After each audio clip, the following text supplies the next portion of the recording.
you ready for a little Southern humor mixed with relevant topics we can all relate to? We're about to pull back the curtains and mix it up. Scoot your chair up. It's time to talk about all the things and ask all the questions. Welcome to Get It Together, y'all. Hi, everybody. We're so excited that you came today. This is our very first show for a new podcast called Get It Together, y'all. And we're going to call this show The Why, so that you can watch all the other episodes and understand. If you ever wonder why, you can go back and rewatch this. And if you're catching one of our other shows, I hope that you find the why, because this is going to be a really fun show. I've been so excited to see you guys and to actually get this thing going. And let me start off by saying my name is Cindy Larson and I'm your host. And I am April Potter and I'm your co-host. We're so excited for you to be here, April. Talk about a little bit about yourself. Talk about myself. Well, let's see. I started in the entertainment industry years ago. Yeah. Over 20 years ago now. Started in the booking and touring world and moved to artist management and social media marketing. So I'm really excited about our why today. Well, you were my first, I think you were my second call. My first call was to my nephew, and we're going to get to him in a second. Yes. But I was really interested to pick your brain because I've known you since you were pretty much a teenager, don't you think? Mm-hmm. So I have kind of been a bird's eye view, a mama of sorts, watching you develop and finding yourself. And one of the most recent conversations we had, you were saying, Miss Cindy, I just have fallen in love with social media and marketing and all of that. And I'm like, oh, that's really interesting. Never realizing that I would need you to be my sidekick and we would be doing something this fun together. We're going to do a lot of great things today, but we're going to eventually get to all the things. But I want to introduce you to Kathy Heifel. Say hi, Kathy. Hi, Kathy. Gotta have a little fun in a day, right? That's right. And then my nephew, Elijah Young. Hey, everybody. How's everybody doing? And I just have to say that when I am in this creative mode, Elijah's my go-to. He's my sidekick because, my sons, they get a little too nervous about mom, they're they have been up close and personal with the whole crazy of their mother. And so they get a little unhinged when I say, hey, I've got an idea. They just kind of start wigging out because what in the world could that be? They start coming up missing, Yes. So Elijah can handle it. We'll just grab some coffee and he's here for all the things. Right. And so he can tell me almost anything. He could tell me anything. I can't think of anything that I wouldn't accept from him and vice versa. So we can be very straightforward. Kathy and I go back a long time and just highlight you, man. Say what's your deal? Oh, wow. Where do you want to start? You know what? That's up to you. Okay. Well, I grew up in Illinois. I started my professional life in retail. Yeah. I did retail management for men and women. Yeah. And then I moved to St. Louis and got into a phenomenal church. Yeah. And ended up in Oklahoma going to Rhema Bible Training Center. Yeah. And that was where I started my career in the music industry. I worked with some company called Sunshine Concert that was literally a pioneer in what they did because we booked artists and did everything. Yeah. And so it was fun. And then that launched me into my own company. Actually, Carmen did. Mm-hmm. Yeah. So then we moved here. Carmen. Does anybody out remember Carmen? I mean, I do. wow. I actually booked Carmen for a little while. I know you did. Yeah. Yes. That's great. You don't know who that is. Yeah. Oh man. We'll have to introduce you to some Carmen stuff because he was cutting edge, so right? far ahead of his Oh time. man. He was a pioneer, literally. Yeah. Well, I met Carm back in 1980. He was driving that little Vega. He drove this beaten up little blue Vega, and it was hilarious. And he was, you know how you can go in and you can fix leather in stores? Yeah. I think it was like, I don't remember which it was, but he laughs about it when Fix some of his leather? Yes, and he would go in and he would fix leather, and he would talk about going into some stores and with his guys and go, I fixed this seat. Oh, Yeah, that was years and years wow, ago. I didn't even know a that. very part of long this. time ago. Yeah, Mhm. he died, didn't he? He did. Man. Tragically. Yeah. Man.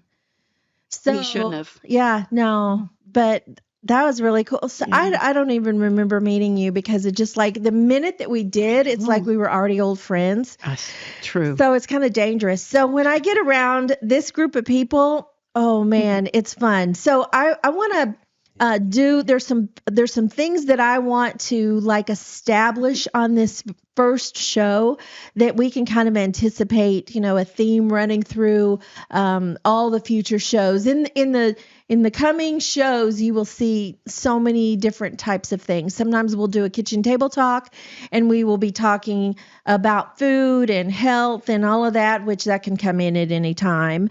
Sometimes we've got a glass box, and we're going to put things in a glass house, and we're going to look at it from all different angles. We'll look at the family, we'll look at church, we'll look at all the things that people don't want to talk about.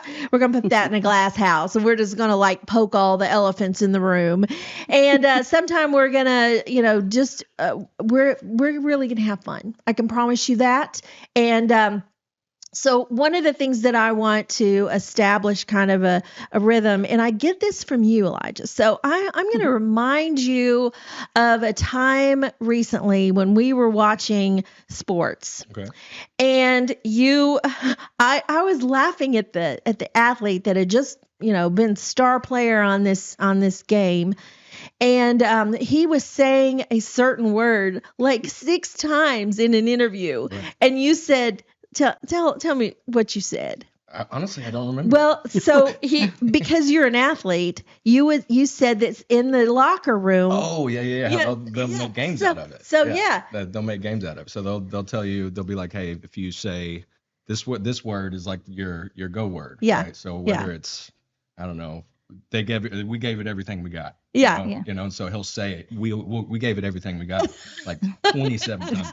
Right? And so, but you just don't notice it until you're walking away from it. And it's all your people in the back that have put him up to the everything we got. So right here, I don't know if the camera can pick this up, but in the middle of the table, I've got this pretty little dish, and I've got these glass beads, and hopefully it will make a noise you can hear. But we're gonna pick a word that every time in this show that we say it, so we're getting points. Okay. All right. So I'm going to empty this out. We're going to see how many times.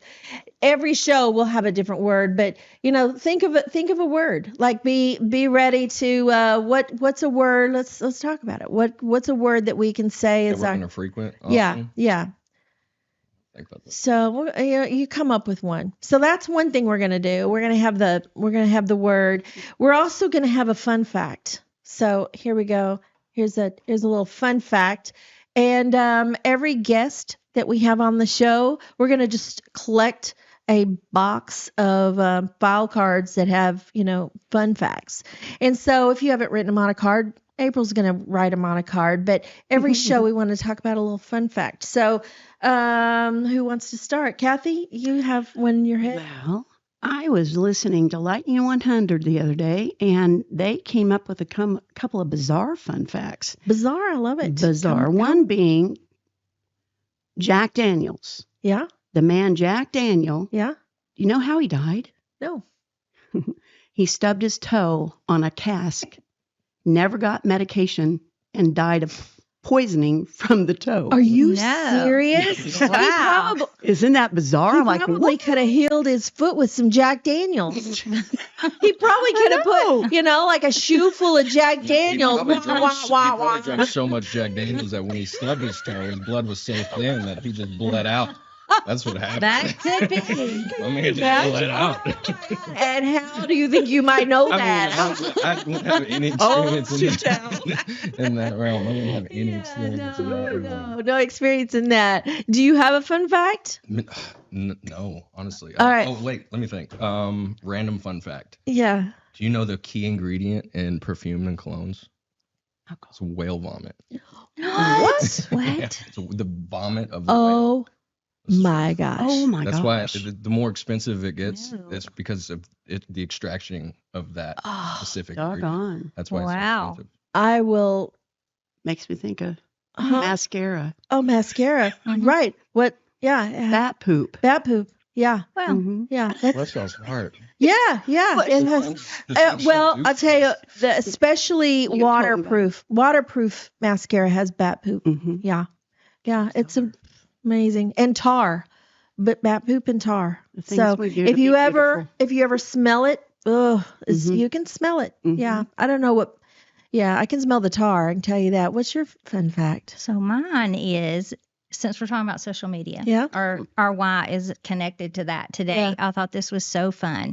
So do you know how the Google images come about in 2000? Does anybody know? Mm. Because of Jennifer Lopez's dress that she wore, the green Versace dress. And it became overwhelming that people were trying to find a picture of the green Versace dress. Wow. And so they created this Google image search so you can search pictures.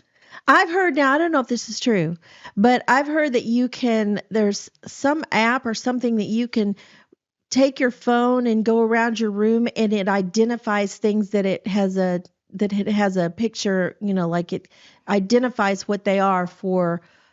So we think, we've just got a phone and it's just to communicate with people, but it's always reading labels in our house. I know. I know Strange. it does it with plants because I've been hiking before Mhm. and I took a picture of it and it identified the plant, like if it's poisonous or not. Wow. Or Wow. I was like, I didn't even ask it to. It just did Pretty it, cool. you know? That's cool. I have some fun facts. I actually went on social media recently and I said, I'm fixing to do a podcast and I want you guys to participate. So I'm going to read a couple of fun facts that were sent in to me and give you their names so that they can watch for themselves. Listen for their fun facts. So Chelsea Hilton, she sent in that the number 292 is the rarest bowling score. 292. Isn't that something? Yeah. She's a bowler. So, Clearly. yeah, clearly. Should be. All right. Better be. Ann Allen sent in, it's impossible for pigs to see the sky. They can't raise their head up. She is not a pig, and I don't want to hear about it. Even when they're laying on the ground, they can't. They can't lift their head up. You know what? Funny.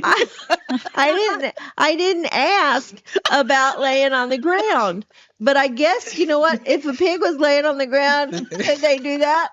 Can we ask the pig if they can see? I mean, how does this work? But her, That puts so much more context to me when I call someone a pig. I mean, So, man. Oh my God. picturing this. I like that. Can you see now? Okay, can this angle? Can you see now? all right. Okay, Barbara McKellop sent in, elephants can't dance. We always talk about Okay, dancing elephants. That's a thing. Like with a phrase we use, but they actually can't dance. Can you name what animals do dance? Is what I need to know. Horses. Okay. Horses They prance and they, My dog they do dances. a dog Yeah. can dance. You know what? You need to get, there's a thing called TikTok. Okay. And if you put Yeah, no, I'm dancing animals. Cats. Yeah, no. Yeah. We just talked about that. All right. Yeah. All right. Yeah, So, and staying off then the algorithm. speaking of cats, she also sent in one more. Cats have more bones than humans. I've heard that. What? I have. That is true? I have heard that. Look that up.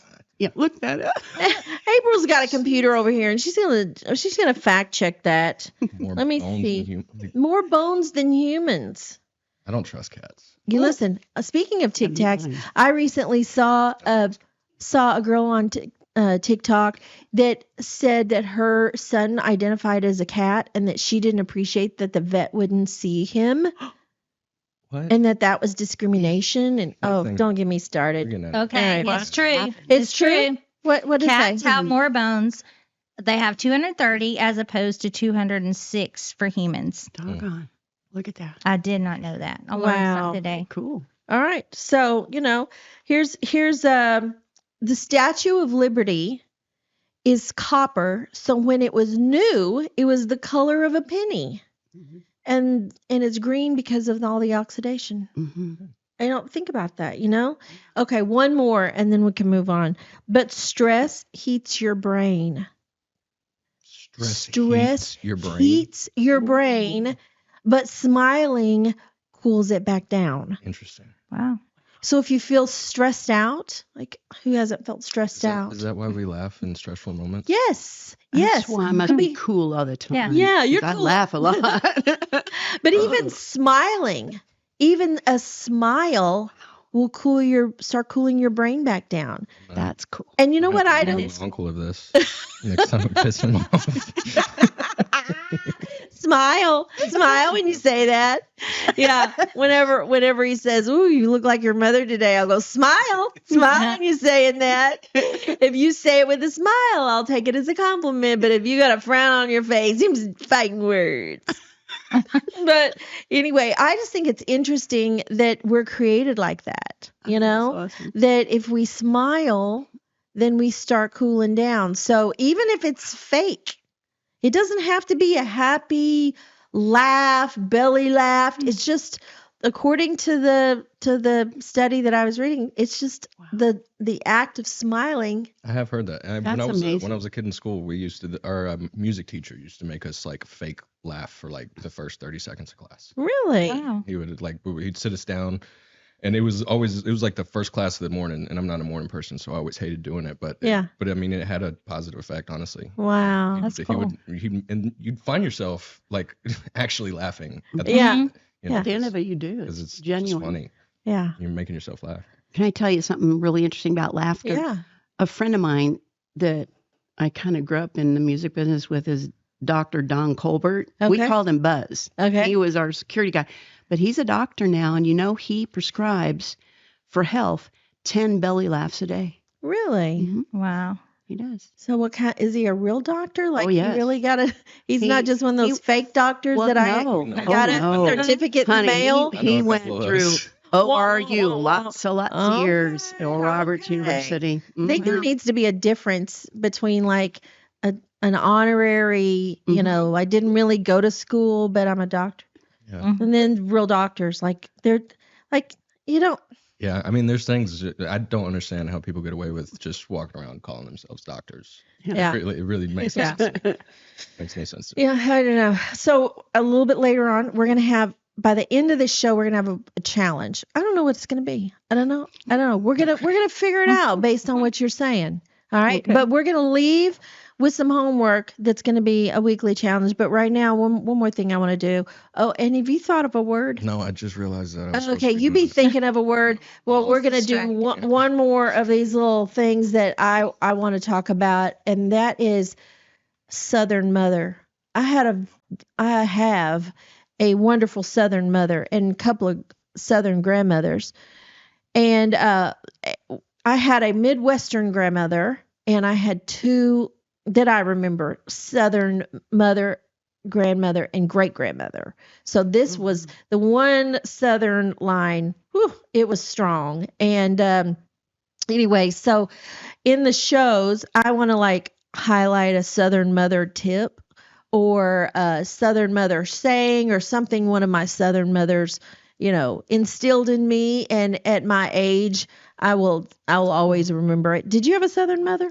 No. No. I had a Midwestern mother. Midwestern mother. Mhm. So there's really logical advice that your mother would have given you as a Midwestern mother. Do you have you think, or was she super conservative? Like what's your She was takeaway? Hilarious. She was? Yeah. All right. She said something to me one day, and I said, "Don't tell me." She goes, "Well, don't tell me. Don't tell me." She was just had a I like crazy. that. Even though she was Midwestern, she had a weird way of saying certain words. Okay. Like instead of saying bush, she'd say boosh. Boosh. Since fish was fish. Oh. You would think she was Southern, but she wasn't. She was just Well, you know, that almost actually funny. That really almost funny. sounds like German or something. Does it? Mm-hmm. Yeah. Yeah. Well, we had German in our Yeah. lineage. And you know, the Germans came over and they migrated and settled in, Mhm. you know, a lot of our Midwest, you know, states really She was were just funny. populated early on by German. Mhm. Southern mother, I've got one, but you have a Yes. Southern mother. You're from Alabama. I'm from Alabama. What? And I've lived in Tennessee. Are half you my Roll life. Tide? Oh, yeah. Okay. Roll Tide. Okay.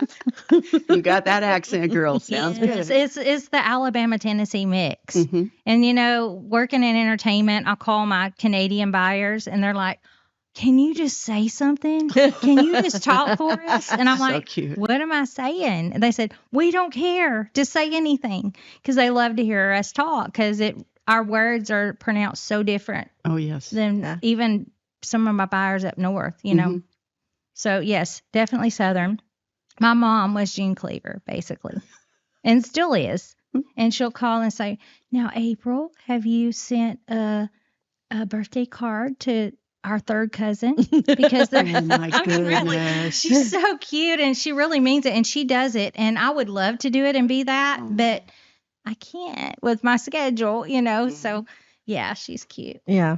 I love it. I have Sweet. my Southern grandmother would actually great grandmother, so this is the furthest grandmother away that I can remember, but she used to tell my mom, who was a cute little thing, and she would say, "Well, you're either sunshine or rain, aren't you?"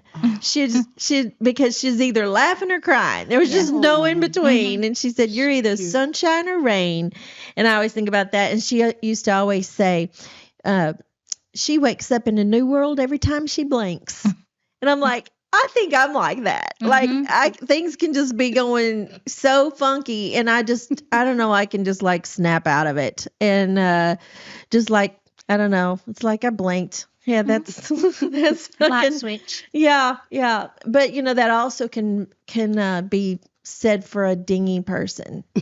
So that can be a strength or it can be a curse. So funny. Like, When they girl, say you're ignorance is bliss, that's what they mean. So I never know. My So grandpa said that. Just saying. Yes. here's It's me not though. necessarily a negative thing. Here's me though. I can't get offended. Like, it takes so much for me to get offended. I don't get. You have to hit me, and I tell people that I'm going to be working with. I'm going, okay. One thing you need to know about me, you'll have to hit me with a Mack truck twice before I will even stop and think that maybe you meant to like shade me in some way, because I just don't get it. Wonderful. I'm too short for it. It just goes over my head, and you have to swing around and like make me put it together. Like, oh wait, because what my brain goes to. Walk me through it. Right. Walk me My- through this insult. How did you mean to hurt? It's like, Yeah. So, and because my first reaction is going to be, "You're so funny." And you know what that does to people I who love just that. try to insult you? If you come back and say, "You're so funny," that really throws them back on their heels, because like they that. don't know how to handle it. They're I decided a use long that. time ago to not get offended by anybody with a lower IQ than me. Like, I just say, That's Test good. it. well, you just know. You just can smell that. it. It's like you don't have the ability to good. even start attacking me. You don't even know where to begin. Love it.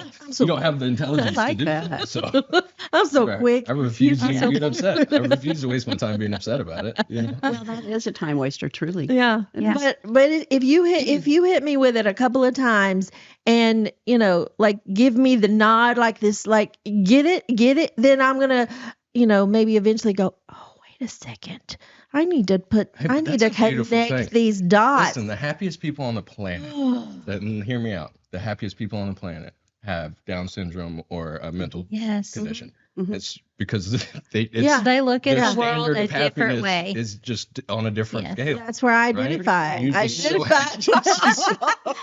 me. I don't care. Hey, That's awesome. I don't take that as an That's insult. not an I just insult. think No. that's awesome. We all can kind of be on the spectrum and it's Oh, I know we are. Yeah. just perfectly functional anyway. You've been Oh, talking to right. Victoria, haven't Oh, you? 100%. we'll have many more good conversations about that. But yeah, Southern mothers are wonderful, and if you don't have one, you're at home and you don't have a Southern mother, then just Google. This whole thing called the Google machine, and you can Google some Southern mother stuff, and it'll help you out. Yeah, it'll do you some favors. So anyway, I want to take just a little stroll through the process of how we got to today, and this being the Why Show, and I have been on stage since I was 4 years old.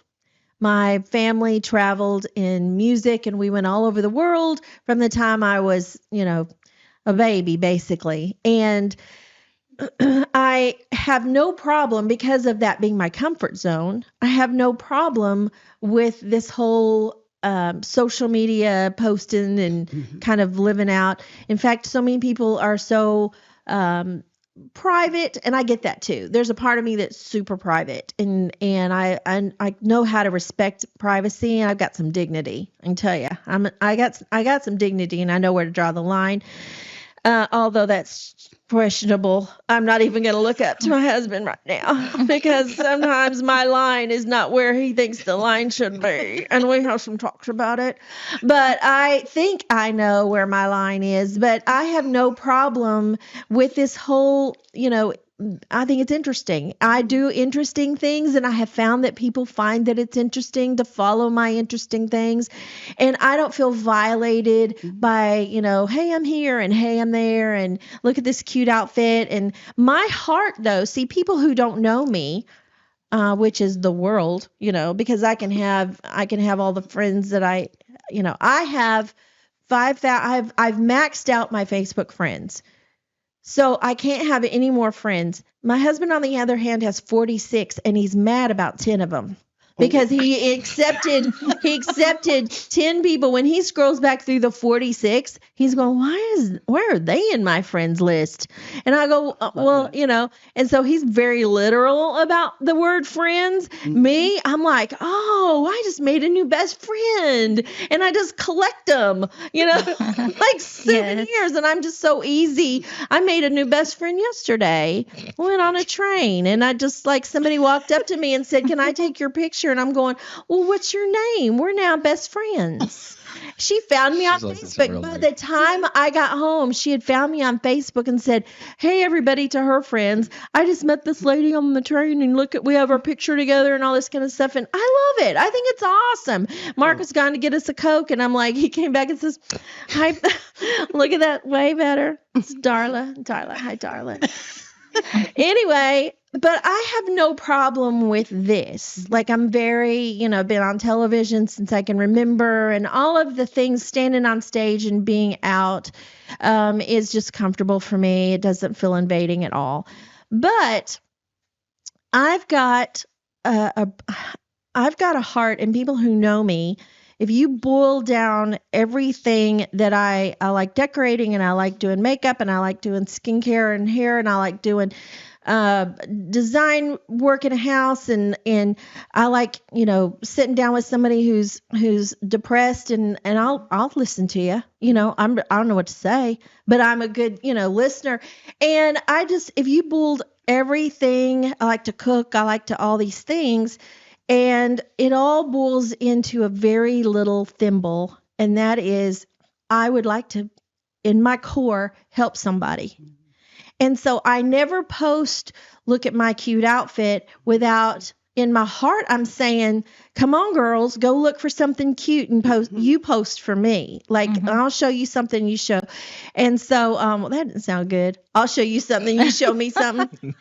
That's third grade. That's third grade right there. But anyway. right. We made that dirty. You had to be, Outfit. but Outfit. She means outfit. But I feel like that, if I could, when I post, sometimes I'll post something and somebody will, reply back, oh, it's so great to be you and it sucks to be me. And I just want to reach through the device and go, get it together. Like I'll scroll on their profile and go, well, it looks like you were doing fine till you had a grandbaby, and then it's all about you're just a you're just a grandma. And I'm a grandma too. I'm a new grandma, and I just want to lick her face. She's edible. She is just like so amazing. She's a little Buddha baby. She's got rolls on top of rolls, and I just like, oh, I just love her. She got the thigh meat of life. She's just like, oh, but I'm still me, and I'm still like and so I just think at some point, women, especially, they give up and quit trying, and they wonder why their husbands are, not coming home. And I'm like, well, okay, let me talk to you. Like, he might be a jerk, maybe, but are you working at you, working on you? And so anyway, all of these things go through my head, and I've got a calendar of exciting, like this year's going to be super off the chain fun for me. And I'm thinking here was an example. It snowed all over the country a few weeks ago, and we were fixing to fly out the next morning to go to Palm Springs. And so I knew I was going to be heading to warm weather, and I was packing for that. And it was literally an ice storm outside in the whole country except for Palm Springs. And I'm like, oh man, I'm going to be such a dirty dog getting out there and going, it's sun shining in Palm Springs. I could just feel like all of the, I'm stuck in the house depression. And so I bounced this off Elijah, and I said, I've got to figure out a way how to flip this on its head, right? And I want to figure out a way. Carol Burnett used to say a phrase, make them laugh or make them cry, and they'll love you forever. Mm-hmm. And I'm like, man, if I could flip this around and make what looks like great for me, but if I could make my image be more in the area of how can I help? And so I started, and he's like, I don't know, Missy, but I think you can figure something out. Like, I just feel like you're going to, you're on to something, and I don't know. And so we're out in Palm Springs one morning. It was, time change. So my body woke up and it was still dark outside, and I'm just like firing off all of these thoughts in my head. And I'm thinking, I just want to say, get it together, y'all. And I'm like, maybe a podcast. Like, that doesn't seem like a format that's going away anytime soon. I was walking in a grocery store since then, and I was like, okay, I think I'm gonna do a podcast. And I was walking in a grocery store. 2 young guys were putting stuff on the shelf, and one of them says, hey, do you watch TV? And he says, no, man, I'll listen to podcasts for 3 hours at a time. But he said, I don't have time to sit down and watch a TV show. And I was standing there looking for what I was looking for, and I'm going, I needed to hear that. Like, that is so, here we are today. And it kind of just rings true with, if we knock this perfect image that people try to present and say reality is, now the flip side of that is some people only post the down and the ugly. I feel, I'm going to kill myself today. And I have a couple of friends that I'm just like, they're going to get turned in. Like, I think the police are going to show up at their door, not because I've called them, but because I think that they post that kind of stuff, and that's actually drawing the, it's scary, because people do cry out. Right. Mm-hmm. And so anyway, I don't want to like jump in here because I think that this has rung true with each one of us for different reasons. Well, and being in a social media world and just, I think, society in general now, it's so pressury to be a certain package or a certain box or a certain something, And so, you have to have the perfect body. You have to have the perfect car. You have to have the perfect house. You have to have and then you can. And it's like, why? Why do we have to have it, start somewhere, like you said, we can be better versions of ourselves, like every day. And it's not the comparison thing. And I hate social media for that reason. It's a double-edged sword in the fact that you do feel like you've got to be this person or that person.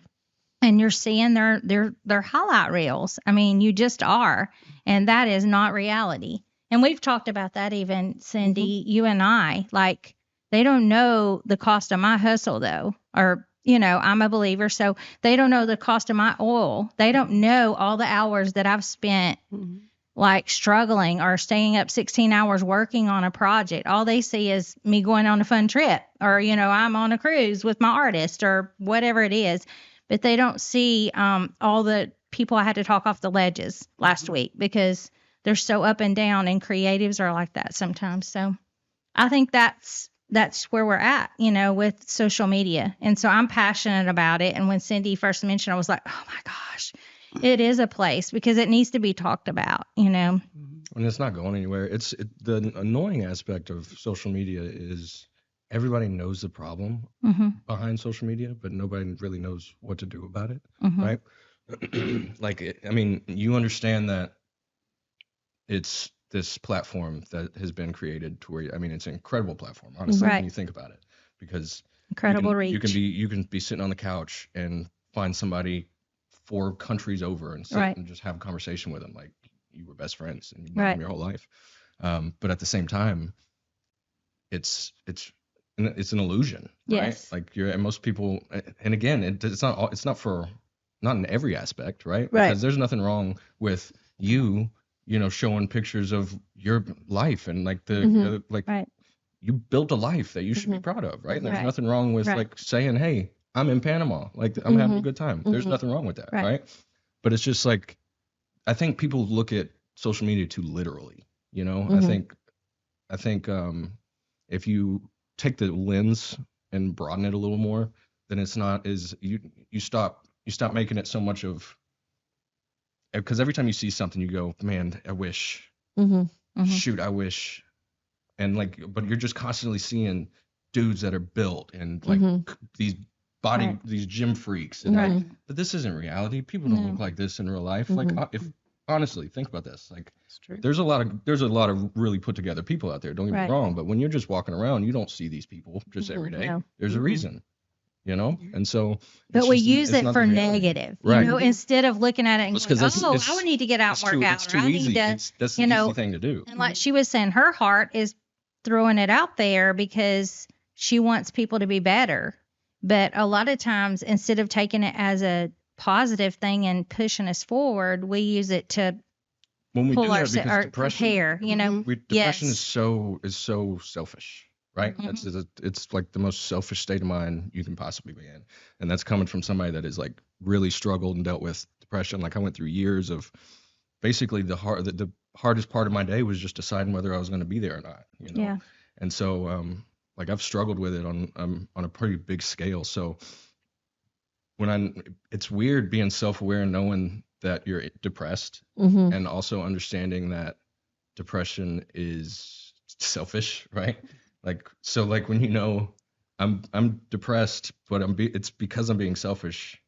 Wouldn't the solution to that just to stop being selfish, right? And you stop being depressed. It's like a pretty simple A to B, point there, but it's not that simple, honestly. There's a barrier that you have to break. There's like this emotional and like mental chain that you literally have to like readjust your mind. Like you have to change how you think. And we get put into when I was years ago, my dad read, and it changed his life, Zig Ziglar's book on, what was it? I can't think of the name of it right now. Google Zig Ziglar's book. And one of the examples in this book from years ago, it might have been his first book, but he was talking about a study at a university where they put ants in a jar and they would pop pop, pop, pop, and you could hear them hitting the top of the jar. And then eventually you quit hitting them, you quit hearing them, and they looked in the jar, and the fleas had not. It was fleas. The fleas had not stopped jumping. They just had conditioned themselves with where the lid was. And so at that point, they could remove all the lids, and those fleas would jump up just high enough to where. Did you find the name of the book? There's a bunch. So okay, yeah, I'll have to.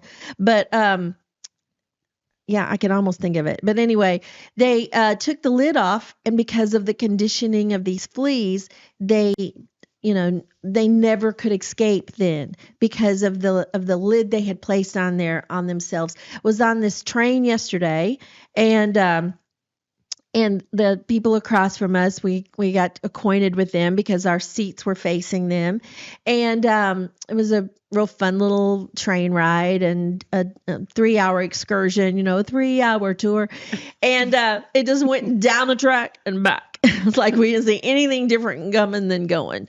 But anyway, that's how trains go. But he was saying, oh, they're from Kentucky. He and his wife, and he said, well, Nashville is really changed, and kind of small talk. And they said, we're seeing a lot of homeless people move in where kind of come in. We used to never see homeless at all. And I said, yeah, well, I mean, we live in the city, so we see it all the time and have forever, but it is definitely harder now for them. And they said that I said, yeah, I've been in that a lot. There was a season where I was every Tuesday night was handing out food, and we would have a big organized outreach every Tuesday night. And so I said, there have been years that I have worked in the streets in Jefferson Street downtown with the Bridge Ministry.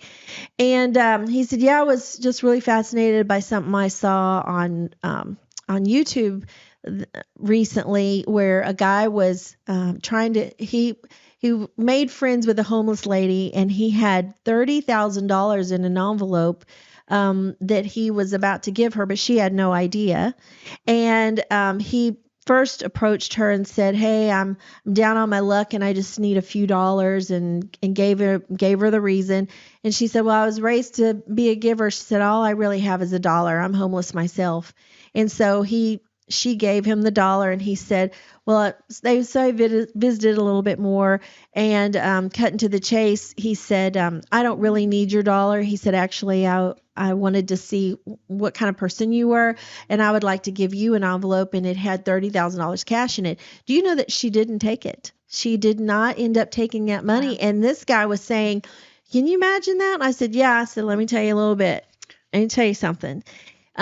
She probably has worked for 5 or 6 years to get a disability check from because it's really hard to get a disability check.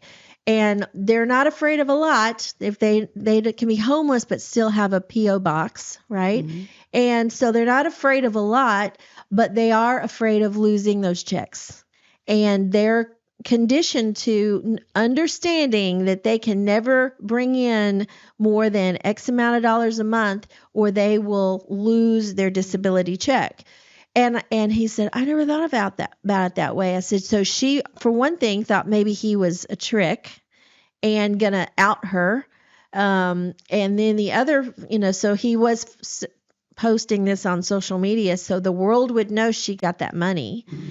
And so she would have all her friends know she has money, and she would have to report that money, and then she would lose any future money. I said, there's a lot of complications that, and he's like, I never thought about that. I said, it's not as easy.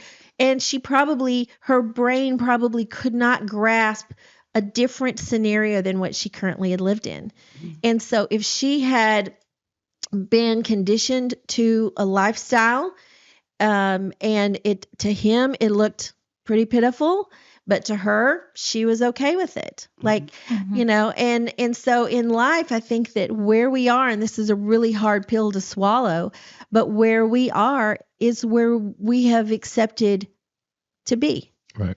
If we weren't okay with where we are, then we would fight everything We in would our change. being. We would Yeah. change. And that's Yeah. the truth.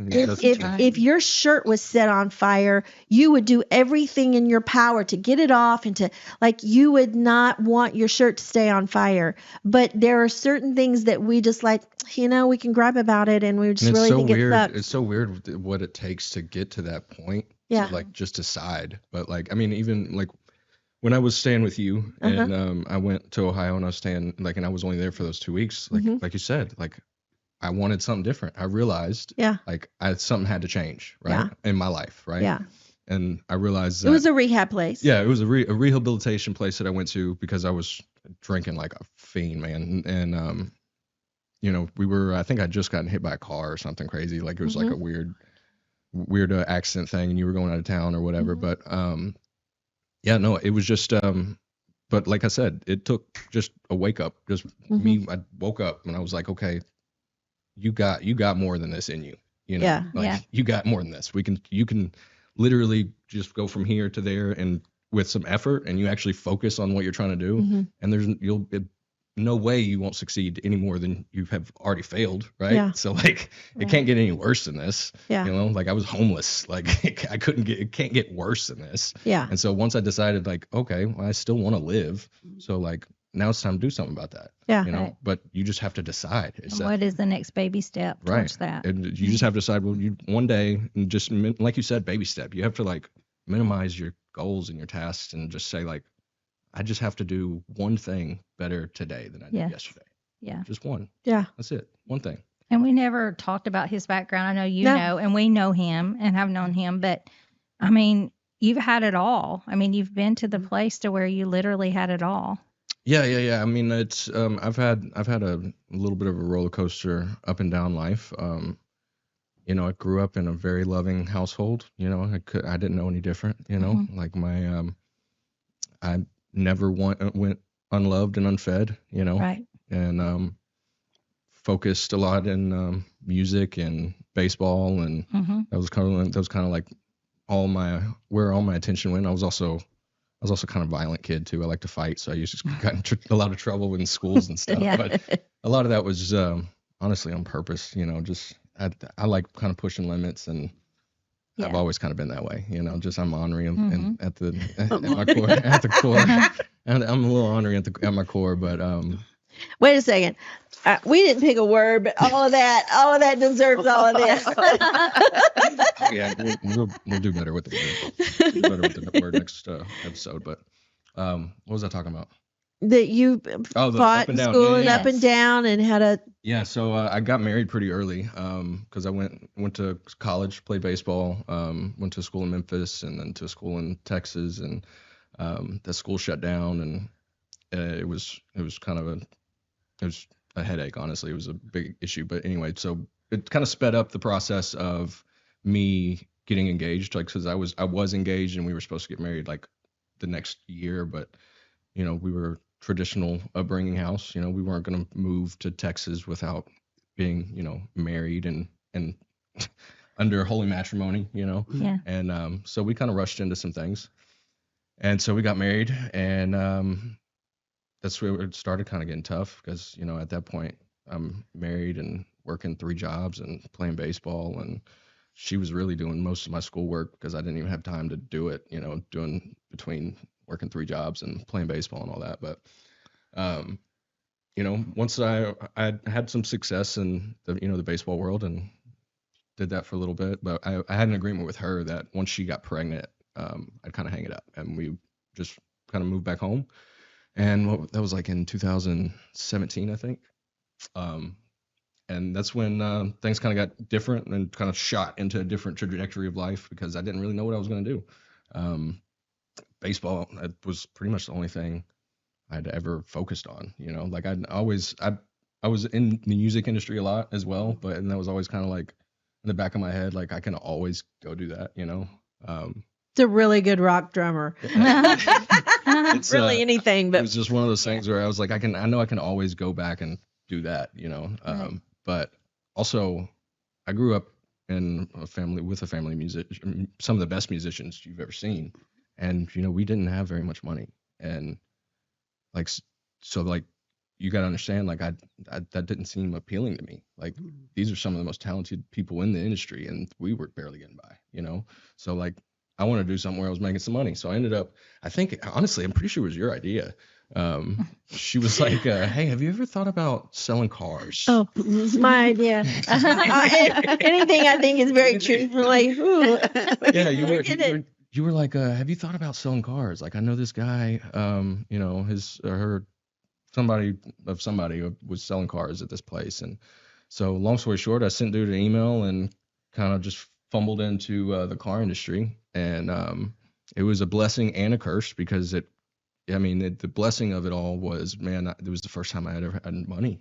Like I made like $90,000 in the first 6 months. And I was like, you can do this legally? Nobody even told me this. Like, why didn't anybody tell me about this? Like, yeah. And so it was great. But I took a lot of other things in my life for granted. My wife at the time, my child, you know, I wasn't focusing on the proper things. And then one day I woke up and I was there by myself, you know? Yeah. And that was a tough reality. And that my world just kind of shattered at that point. When she was like, hey, you know, I'm leaving and I've been trying to tell you that, like, I've been trying to have this conversation with you for a while, but you're not even like hearing me. Like you're just not, it's like I'm not even talking to you. It's like how you're responding to this. And I was shook. Like I was surprised, honestly. Like I was like, what do you mean you're leaving? Like I got us this house and we got $100,000 worth of cars in the garage. Like we're 24 years old and we have all these things. What do you mean you're leaving?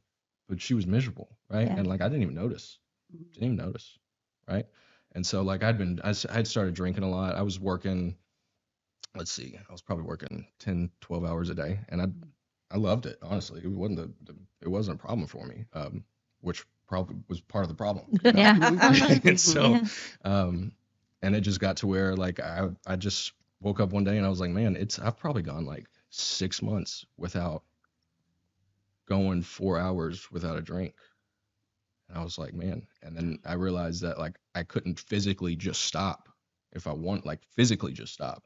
Like, man, I got tired of having to do it. It literally became something where I had to like schedule in throughout the day. Like if I'm around people, I got to make sure that I have to take a drink and get in this, got to make sure that like it's hitting me around this time because like I'm going to be here for this long. And otherwise I'm not going to be good to anybody there. And, you know, like, and at this point, like I really wasn't good to anybody anywhere. Right. Like, but, that was kind of the roller coaster. So I was at the peak of life, you know, I was this young 20-year-old successful kid that used to be a, you know, professional athlete, and he got married and had a kid and transitioned from professional career in sports to a professional career in sales and killed it immediately, and then looked up and his world fell apart.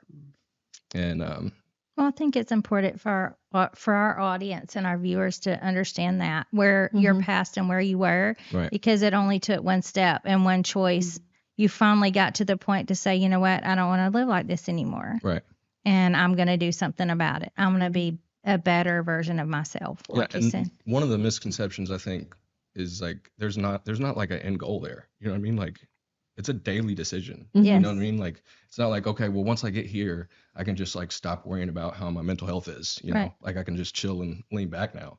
Like, no, this is like a daily commitment decision. And once that made sense to me in my head, and it just kind of clicked, and it just didn't feel as it was like you can't fail at it. It's not like, yeah. You know what I mean? As long as you're trying. We get older just by living, right? But we don't get more emotionally mature by getting older. Right. It's true. So it doesn't work. You have to work at it. You have to decide to learn from mistakes, and you have to decide to research them. And you have to be willing to hear about yourself. Yeah. You know what I mean? Like, and deal with it. You have to have people in your life that you trust enough to like tell you some hard truths. I need people that know me and say, you have sad eyes. We used to go to church with a French fry granny, and I'm like, I just want to go to a big church where I don't know anybody, because here comes French fry granny and go, hey, darling, you have sad eyes.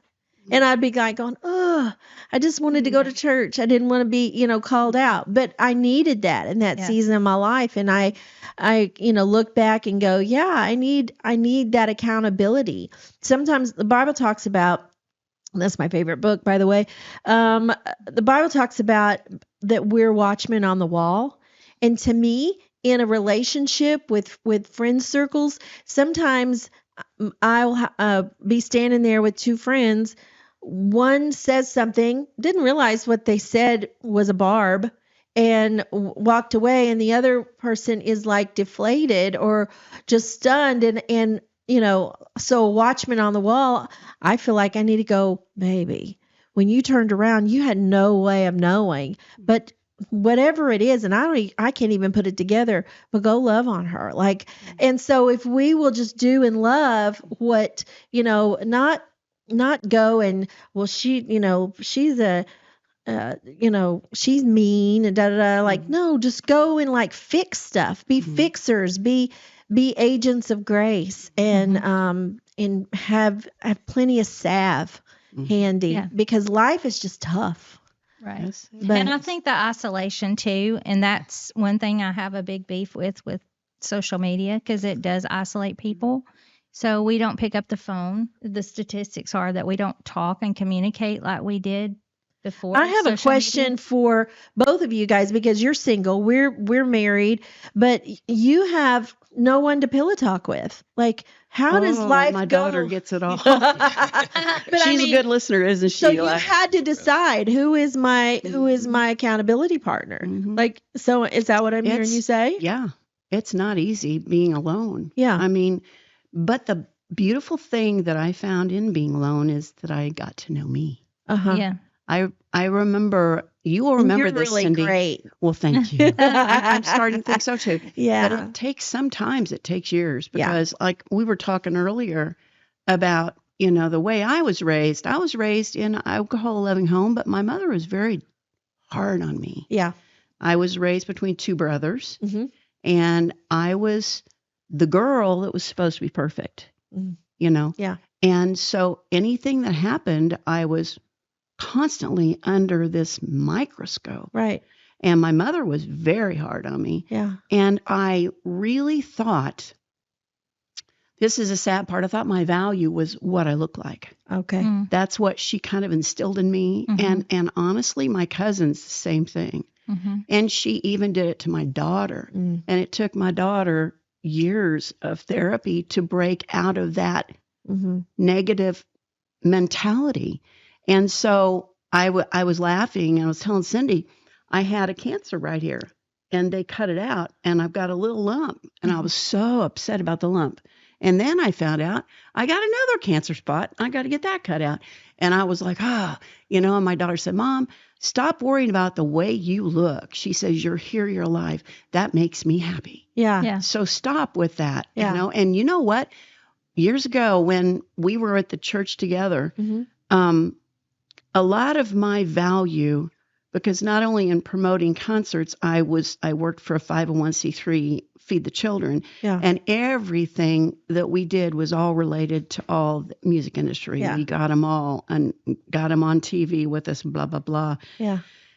And it was all about who I knew and my connections. Yes. And you probably face the same thing. And I really was starting to value myself for the connections that I had. Yeah. And I realized that something's very wrong here. And I was involved in the church with Cindy, and I loved it. There was nothing wrong. And the Lord came in one day, he said, I want you to step back. Yeah. Because I was singing, if you recall. Yeah. And he said, I want you to pull away. And I was like, what? And I really didn't understand what that meant. And you know what he said to me that day? It was very poignant. He said, I want you to know you for the way I see you. And I want you to value yourself for what I put in you, not by what you can do for other people. Right. Yes. And what I could do for someone else became my self-esteem. Yes. It was your identity. It was. It truly is. And it's so hard, I think, in the It's hard to entertainment get out of world. it. Because, I mean, even back before I got married, I felt like people dated me because of what I could do for them, or Right. you know, my position, Right. or my, you know, I might be able to help them get a little closer to their record deal or whatever. Yes. And it becomes very messed up in a hurry. It does. And you I do was find not. your I did not identity. like the events. I was not that person to be in a crowd, even though I was a publicist for years. Yeah. And at a label PR director, I didn't even care about it, you know, and it was hard. But what gets messed up, I think, is because I love people. So I want to be around the people, but I don't want that. Same here. You know? I love people too. And I'm usually very crazy acting when I get in a crowd. I can be the life of the party. Right. But I really don't enjoy feeling like there's a pressure on me.